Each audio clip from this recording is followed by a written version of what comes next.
got some up, but you got some up for me. I know. What? James, sit down. No, I'm Bro, joking. left no crumbs. Come on. Bro, what? Anyway, he's very knowledgeable. He's very handsome. He's very loyal. He's very tall. So give it up for dun, dun, dun, dun, dun. Robert Tanaka. Well, hello, everybody. How are you guys doing tonight, everybody? Enjoyed the speaker so far? Good. So everybody's doing testimonies. I was like, I don't want to be like everybody else. I'm just going to give you a word. How's that? God's laid it in my spirit recently that I'm seeing a little bit of this kind of crossing pretty much all the age gaps right now. One of the things that I've noticed, especially today, is what are you putting before God? What is your idol? See, a lot of us want to think, hey, we're going to come to church, do our time, get out, go do us. So the first thing I want to have you kind of recognize, it's a concept. It's really hard to see. But the first thing that you put before God is you. Looking in that mirror every day, how much time do you spend on makeup or clothes? Do you spend the same amount of time reading His Word? Or maybe watching a video? I mean, you got YouTube now. It's not hard.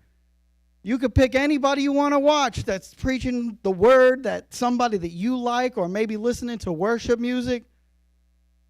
But it's you. Next thing I kind of noticed, maybe a little bit, some of us really like this thing. Instagram, doom scrolling, Facebook. Now, I don't know if y'all do Facebook. That might be an old man or an old lady thing like me. I get it. What's TikTok? Snap. Wait, do we still do Snap? Is Snap a thing? I don't think Snap's a thing anymore. Is it? You gotta stay away from that. That one's really bad. Here's the thing. As much time as you spend on that, and I know everybody does, I can give you a little bit of a statistic. How many of you out here are between the ages of 12 and 18? Raise your hand. 12 and 18. All right.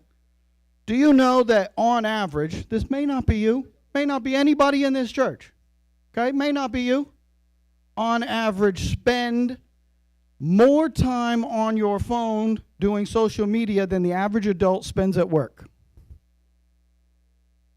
Now, for every 15 minutes that you spend on social media, scientifically proving, you can actually look this research up through Berkeley, you are crippling the creative side of your brain by 0.5% for every 15 minutes you're on there. What this basically is saying, you've got no ability to go to work and actually do a job because you couldn't think yourself out of a box.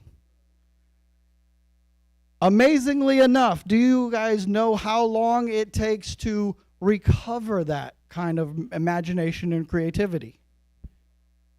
7 minutes reading. 7 minutes reading recovers all of that. Now it's reading. I know it's difficult. It's really hard, especially if you're trying to read the Bible, because within about 2 minutes of reading the Bible, it's just kind of the way that it is. And I'm pretty sure that's all Satan right there. Every time you get into a book, well, start reading, try Numbers. It's a lot of fun. Hezekiah was born to Judas, to John, and John was born to Jeman, and Jeman is, nah, man, you got 20, 30 pages of that. It's nuts. All that's doing is giving you the history of all the people that were there. But there are other good books. Matthew 22:37. Jesus said to him could be all of us, you shall love the Lord your God with all of your heart, with all of your soul, with all of your mind. I think it's a concept that's really hard for us to grasp, to love anything with all of whatever it is. Today we are taught to think of, number one, me. I'm more important than everybody else. I mean, you could look it up on any video. Guys are battling with girls. Girls are battling with guys. Girls who want to be guys, guys who want to be girls are battling with everybody. What doesn't matter, pick a political field, you're battling with everybody that's out there. And then let's not even talk about Karens. That's watch a bunch of those videos. Talk about people who can only consider themselves. And they don't got to be female, they can be male too. A lot of male Karens trying to jump out of cars and beat people up on the way. It makes no sense. You know, he's driving a car. When it comes to this kind of activity, one of the things that I really want you guys to respond to is something called the law. It's kind of one of those things, man's hardwired all of you to think differently, okay? Let's say, what is the easiest way to get money? Does anybody know? Just shout it out. What's the easiest way? Reselling. Okay. How do you start reselling? Okay. I'll bet you any amount of money that the fastest way to get money means is to spend money. For you to resell something, you have to give it away. But the problem with that is the world always teach you, hold on to as much money as you can. Okay? The fact is, everything in this world is bound by one law. And that law is God's law. And God's law says it doesn't matter what you want, the thing that you want the most, give that away. If you want more quality time, sacrifice quality time. If you want more money, give money. It's really, really difficult because, hey, maybe you don't got a lot. There was a lady in Matthew 6:30. I'm sorry, not Matthew 6:33. Sorry. I just had it pulled up. There we go. In 1 Kings 17, there was a lady, she was dying of starvation. Her son too. Her son was dying. Does anybody know who the prophet Elijah was? Got one person. I'm telling you, it was pretty good. They got some cool people in it. The prophet Elijah came into town where this lady was. She didn't have any money. And he sees the lady. So he goes to the lady and he says, give me some bread. She was like, as God is my witness, I don't have, not only do I not have any bread, but I barely have enough flour and oil to make one loaf so that me and my son can eat it and die. That's what she said. You can look it up. It says, 1 King 17, chapter 17, verse 12. So she said, as the Lord your God lives, I do not have bread, only a handful of flour in a bin and a little jar. I am gathering a couple of sticks so that I may go prepare myself and my son one, and he may eat it and die. Elijah says, tell you what, before you go do that, make me a piece of bread first. It's kind of weird, right? Some guy comes up to you, he's got your last burger, and he comes up, he's like, before you eat that, would you give him your burger? I mean, I don't know if I would or not. I'd have to pray about it. And meantime, while I'm praying, that burger might be gone on accident. I'm obviously not skinny. But this is God telling you exactly what to do and how to do it. He tells her, make me a bread first, and then make yourself one and your son. What do you think happens? I'm going to paraphrase the rest of the story. But what do you think happens? Because she sacrificed, what do you think happened?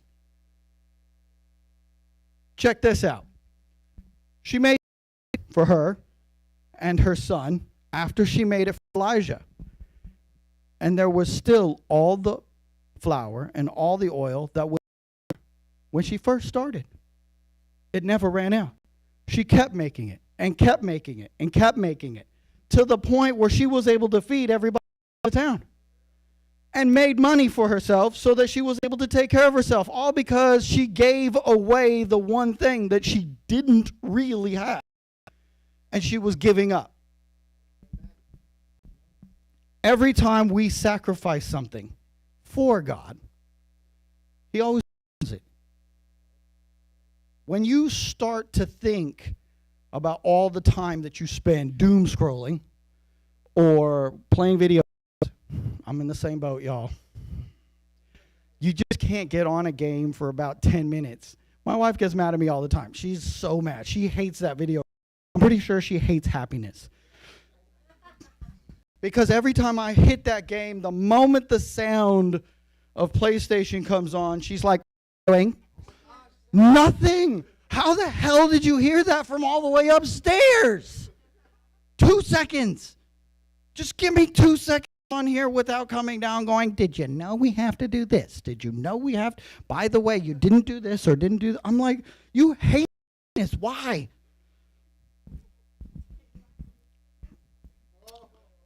It's okay. She don't mind. She'll come in and tell all kinds of stuff about me. But the fact is that I don't really need to be on that game. There's a lot of things I do that will be better. But even those things aren't for God. They're for me. I get on that video game, and it doesn't matter which game I'm at. If you go on, you play with friends, minimum 4 hours. And you don't even know it's 4 hours. You just get on, and you're like, oh, all right, I got 10 minutes. Next thing you know, it's the next morning, and you're rubbing snot out your eyes. You're like, did I even eat last night? What happened? Imagine if you dedicated a tenth of that time. And I'm not saying dedicate all your time, because it's really hard, right? It's difficult. But imagine if you dedicated a tenth of that researching something to God. Videos, reading a book. Doesn't have to be the Bible. It can be any kind of other book. A lot of books out there. Something that may intrigue you. Having a Bible study. Sitting down with friends. That time that you're putting in, God will reward you with blessings. Is it all going to be easy? No. Absolutely not going to be easy. And the majority of the time when you claim Jesus, he claims you back. You know who hates that? Satan. And the moment he thinks you're able to do something for God's glory, he's coming after you. And he's going to throw more those things that you like in your face. Suddenly you'll start to get weird things. This is my favorite thing in the world. Ever have a conversation with somebody and put up Instagram, and suddenly the thing that you were talking about is on Instagram? Or Facebook or YouTube, talking about, something went down and there was all kinds of cars and they were doing donuts. Next thing you know, and hey, breaking news, someone died in Oakland from just doing donuts. What? Why do you think that happens? Of course, the phone. But it seems to be taking after a trait that we were told about for about what year is it?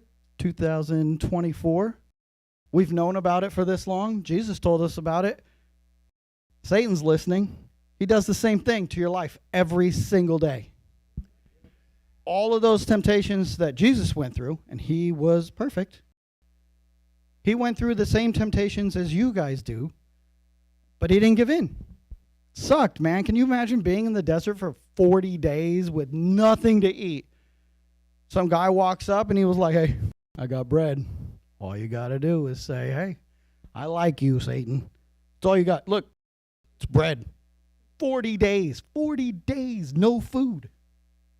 That's like 10 whole minutes without McDonald's. It's really bad.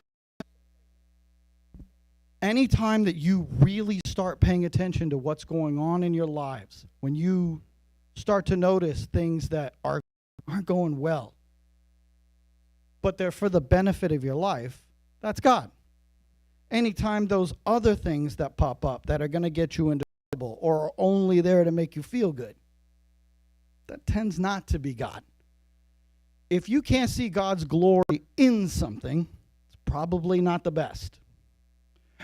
For guys, I'll be honest with you, it's probably girls, especially at your age, especially the ones who aren't wearing a whole lot of clothes. I just don't want to lie to you about that. Every once in a while, you're just going to get a couple of feeds. It's just going to keep coming up. Ooh, I can see right through that dress. Why is she even on this app? Suddenly, you're just stuck for 25 minutes, and you're not doing the thing that glorifies God. Girls, on the opposite end, I know it's not girls. But it's what was she wearing? What is she doing? Who is she talking about? And next thing you know, you're caught up in all the celebrity crap and all the who's dating who. Why are they dating them? Who broke up with who? Who tried killing who? It's pretty intense. It scares me sometimes when I look at Ariana and Helen's feeds. It's just, oh, man. True crime, that's scary. Why? Why do you need true crime? Are you planning my death? Are you just an easy way of getting out of it? Scary. Girls aren't like guys. I'm telling you right now, it's not the same. We watch football, baseball, and we watch ourselves get hurt. Women are trying to figure out how to kill us. Pretty sure. Maybe not, but I'm pretty sure. And if it's not through social media, you're going to come with friends. And here's the one thing I want to warn you about.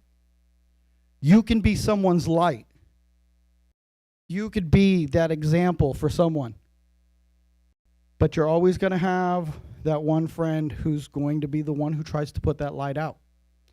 It may seem innocent, and it may seem like he's just playing around, but this guy tends to cuss more. Or girl. This guy brings up more gossip, or is always trying to take away your thunder. This person is not your friend, but they always act like it. They seem to be at the right place at the right time, and they keep feeding you the wrong information, but they're always the fun one.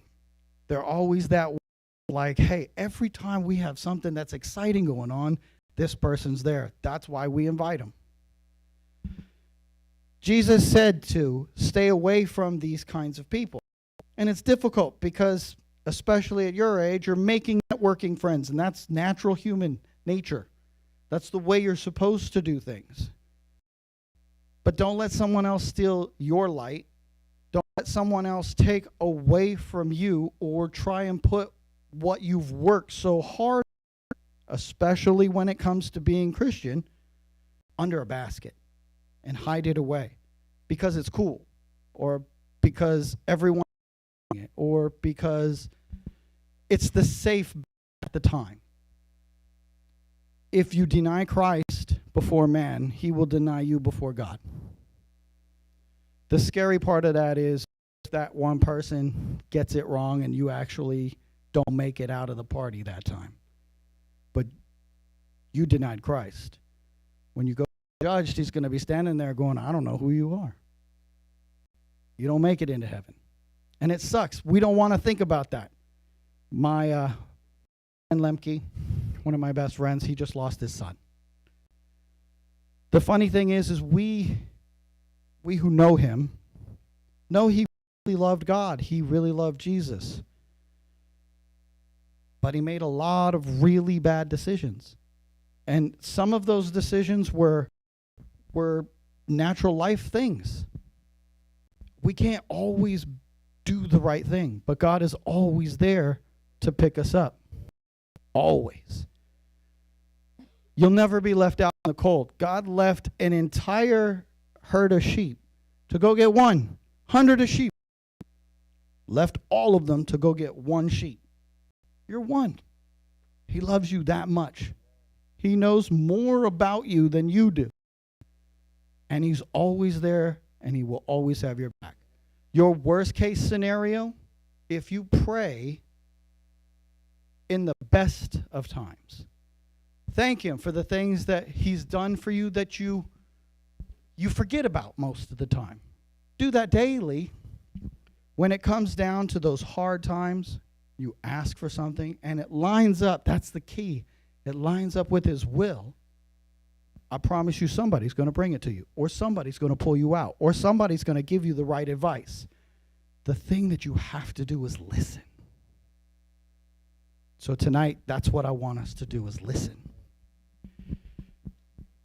I'm going to go ahead and turn this over to Leo and to Jay.